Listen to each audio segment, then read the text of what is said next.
Assalamualaikum warahmatullahi wabarakatuh. Salam sejahtera, selamat berjumpa kembali dalam channel Rudiansa.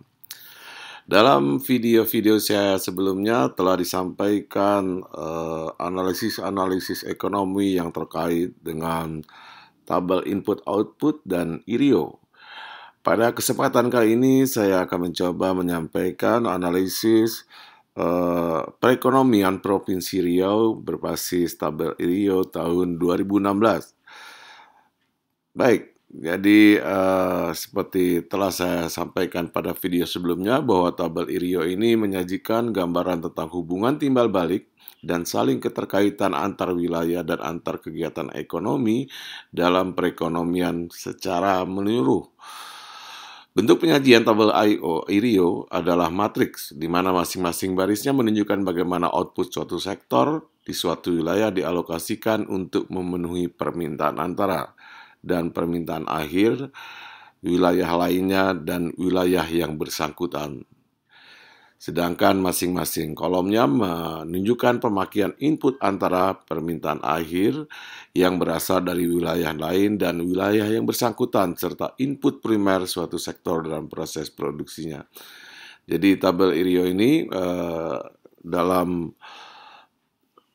tabel berikut ya, ini sudah beberapa kali saya jelaskan bahwa kalau kita melihat menurut baris, artinya kita melihat alokasi output sebuah produk ya yang digunakan oleh provinsi yang bersangkutan atau wilayah yang bersangkutan serta digunakan oleh wilayah lainnya ya. Di sini saya ambil contoh Aceh ya, Aceh itu yang berwarna orange ya, itu adalah transaksi antar sektor di Provinsi Aceh. Namun demikian, produk Aceh ini juga digunakan oleh Sumatera Utara, itu yang berwarna hijau, kemudian digunakan oleh Papua, itu yang berwarna biru. Ya.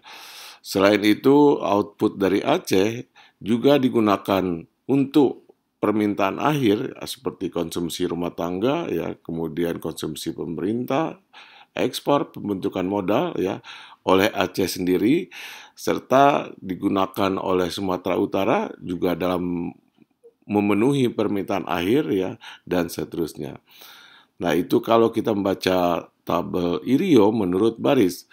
Sedangkan tabel IRIO menurut kolom itu artinya kita melihat struktur input, struktur biaya dari wilayah bersangkutan ya, menggunakan input dari wilayah mana saja ya. Nah, saya ambil contoh Aceh ya, kolom Aceh ini yang warna orange ini adalah struktur input Aceh yang berasal dari Provinsi Aceh sendiri. Sedangkan yang warna coklat itu adalah struktur input Aceh yang berasal dari Sumatera Utara. Kemudian yang warna biru itu struktur input Aceh yang berasal dari Papua ya. Selain itu juga dalam proses produksinya, Aceh memerlukan yang namanya upah gaji, surplus, pajak, dan totalnya disebut dengan nilai tambah bruto. Nah, ini secara umum gambaran tabel IRIO. Ya. Berikutnya adalah perbedaan tabel IO dan tabel IRIO. Ya, jadi tabel IO seperti dalam video saya sebelumnya bahwa tabel IO ini memperlihatkan keterkaitan antar sektor dalam suatu wilayah tertentu. Ya, sedangkan tabel IRIO ini memperlihatkan transaksi antar sektor dan antar wilayah. Ya, ini kelebihan tabel IRIO. Tabel IO itu sering juga disebut dengan tabel intraregional input-output tabel ya. Sedangkan tabel IRIO ini disebut dengan interregional input-output tabel ya. Kemudian tabel IO setiap provinsi Indonesia sudah menyusun tabel IO tahun 2016. Tabel IO ini bisa dilihat pada website BPS provinsi di masing-masing wilayah. Sedangkan tabel IRIO ini bisa kita lihat di websitenya BPS RI BPS Pusat ya. Jadi tabel Riau tidak ada di websitenya BPS Provinsi.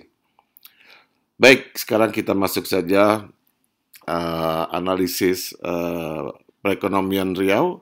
Pertama adalah peran PDRB Riau dalam perekonomian nasional. Ya, kita ingin melihat bagaimana posisi Riau dalam perekonomian nasional. Dalam grafik ini, kita lihat bahwa Riau itu menempati urutan kelima terbesar dalam peta ekonomi regional tahun 2020 dengan kontribusi sebesar 4,62%, ya, di mana DKI Jakarta ini adalah ranking pertama sebesar 17,56%. Jadi Riau ini dari 34 provinsi berada pada urutan kelima, cukup besar, ya. Dia di bawah DKI, di bawah Jawa Barat, Jawa Timur, dan Jawa Tengah, baru kemudian Riau. Kemudian bagaimana struktur ekonomi Provinsi Riau, ya. Nah, dari tabel IRIO atau tabel AO yang disusun, ya, di sini kita bisa lihat bahwa leading sektor atau kunci sektor kunci di Riau itu pertama adalah sektor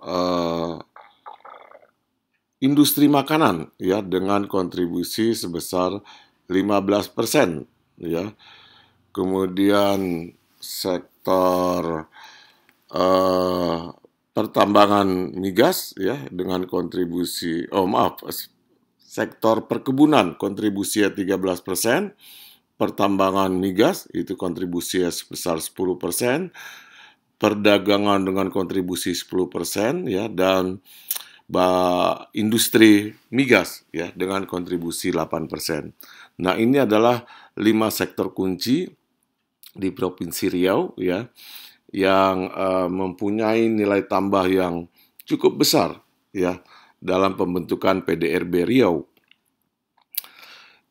Kemudian secara total pada tahun 2016 PDRB Riau itu sebesar 563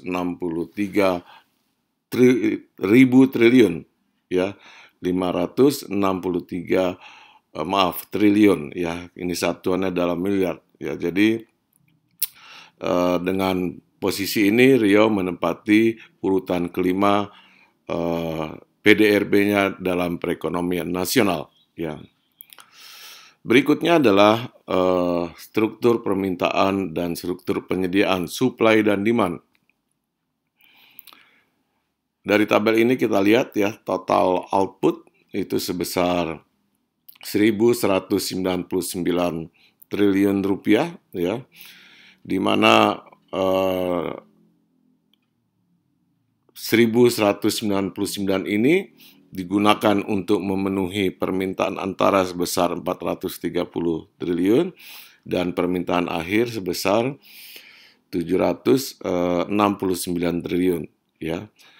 Kemudian untuk memenuhi permintaan tersebut disuplai dari produk domestik sebesar 994 triliun, dari import luar negeri sebesar 28 triliun, dan dari import antar provinsi sebesar 176 triliun.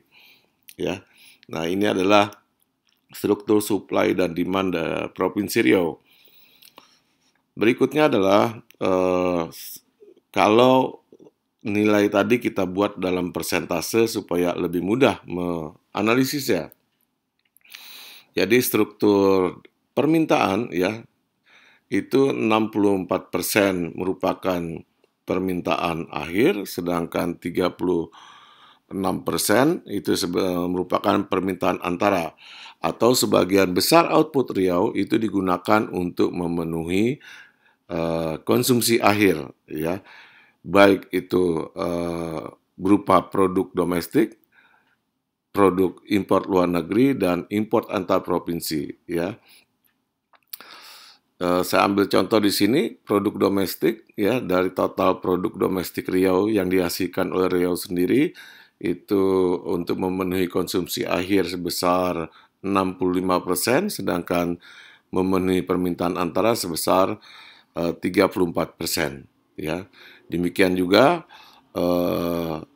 import antar provinsi ini sebesar 58% ya untuk memenuhi permintaan akhir dan 41% untuk memenuhi permintaan antara. Nah, ini kalau kita buat struktur menurut baris. Sekarang bagaimana strukturnya kita baca menurut kolom ya. Dalam memenuhi permintaan, sebagian besar berasal dari produk domestik Riau sendiri, yaitu 82,89%. Sedangkan impor luar negeri hanya 2,38% dan impor antar provinsi sebesar 14,73%. Ya, jadi sebagian besar supply ya itu berasal dari produk domestik sebesar 82,89%.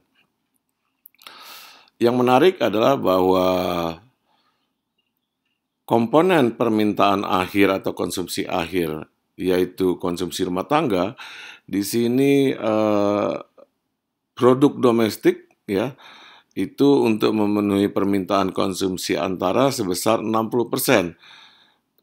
Yang cukup besar juga adalah produk dari import antar provinsi. Jadi dalam memenuhi konsumsi rumah tangga itu yang berasal dari produk domestik 60%, yang berasal dari import antar provinsi sebesar 36% ya. Jadi import antar provinsinya cukup tinggi ya dalam memenuhi konsumsi antara. Nah, ini adalah struktur dari supply dan demand. Berikutnya adalah neraca perdagangan Provinsi Riau ya. Nah, di sini kita lihat bahwa Riau pada tahun 2016 ya ini mencatat surplus perdagangan, artinya net ekspornya positif ya. Di mana net ekspor atau surplus 185 triliun ya ini berasal dari net ekspor antar provinsi 30 triliun dan luar negeri sebesar 154 triliun ya. Jadi baik net ekspor luar negeri maupun antar provinsi mencatat surplus ya neraca perdagangan ya. Sekarang bagaimana kalau kita lihat neraca perdagangan antar provinsi Riau ya. Jadi neraca perdagangan antar provinsi Riau itu tadi kita lihat mencatat surplus 30 triliun ya. Kemudian perdagangan Riau dengan provinsi Aceh itu mencatat surplus 8 triliun dan seterusnya. Nah, yang menarik adalah neraca perdagangan Riau dengan DKI ini surplus sebesar 8 triliun, sedangkan dengan Jawa Barat surplus sebesar 31 triliun. Ya. Namun neraca perdagangan Riau dengan Kepulauan Riau itu malah defisit minus 14 triliun. Ya. Kemudian dengan Jawa Tengah defisit minus 13 triliun. Nah, inilah kondisi neraca perdagangan Riau dengan 33 provinsi lainnya. Berikutnya adalah daya penyebaran dan derajat kepekaan. Biasanya ini digunakan untuk melihat sektor-sektor mana yang mempunyai daya sebar dan kepekaan yang tinggi sehingga sektor tersebut dapat digunakan sebagai pendorong perekonomian secara umum ya. Dan sektor-sektor yang memiliki daya penyebaran dan kepekaan di atas 1 itu disebut dengan sektor kunci ya. Baik, jadi sekarang kita lihat di sini ada 6 sektor kunci, artinya yang memiliki indeks daya penyebaran dan indeks derajat kepekaan di atas 1 ya. Pertama adalah industri penghilangan migas, kemudian kedua adalah industri makanan minuman ya. ketiga adalah industri kertas, ya. Keempat adalah industri kimia dan farmasi. Kelima, ketenaga listrikan, dan keenam, konstruksi. Nah, ini adalah 6 sektor ya yang menjadi sektor kunci di Provinsi Riau, ya, karena memiliki indeks daya penyebaran dan kepekaan di atas 1, ya. Artinya jika sektor ini didorong, maka dapat memacu besaran PDRB atau perekonomian Riau maupun pertumbuhan ekonomi. Demikian beberapa informasi yang dapat saya sampaikan. Lebih dan kurangan mohon maaf. Assalamualaikum warahmatullahi wabarakatuh. Salam sejahtera bagi kita semua. Sampai berjumpa.